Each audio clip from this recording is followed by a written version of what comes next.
5500 একটি বড় ব্যাটারি নিয়ে ভিভো কিন্তু লঞ্চ করে ফেলেছে তাদের ভিভো Y04K।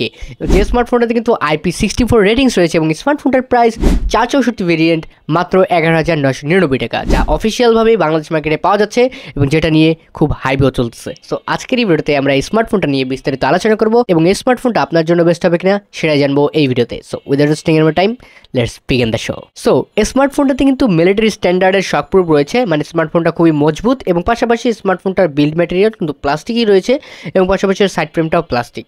ফলে স্মার্টফোনটার ওজন রয়েছে 199 গ্রাম এবং এর থিকনেস রয়েছে 8.2 মিলিমিটার, যেটা একটু বাল্কি বলে মনে হবে এবং অনেকটাই হেভি।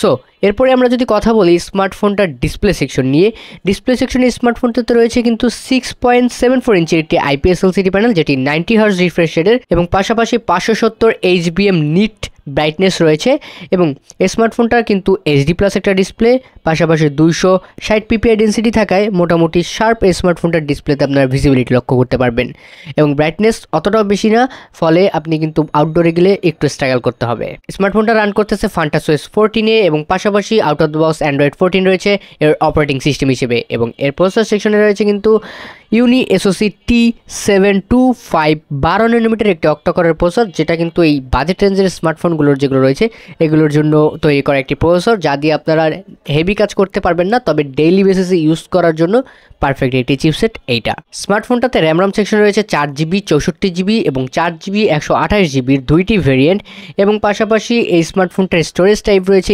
eMMC 5.1।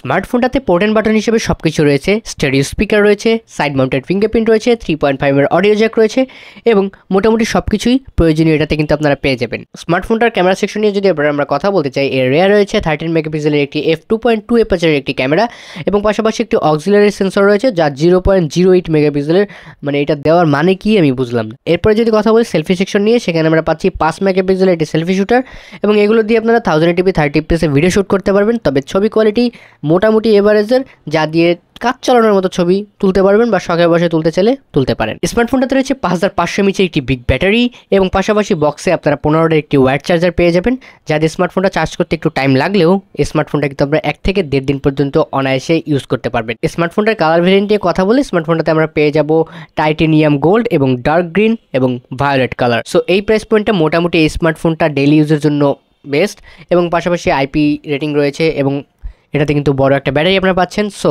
আপনি যদি চান সেকেন্ডারি মোবাইল হিসেবে ইউজ করতে বা আপনার প্রথম অ্যান্ড্রয়েড ফোন হিসেবে ইউজ করবেন, সেক্ষেত্রে কিন্তু স্মার্টফোনটা মোটামুটি কাজ চালানোর মতো একটি ইউজেবল এক্সপিরিয়েন্স আপনাকে দিবে।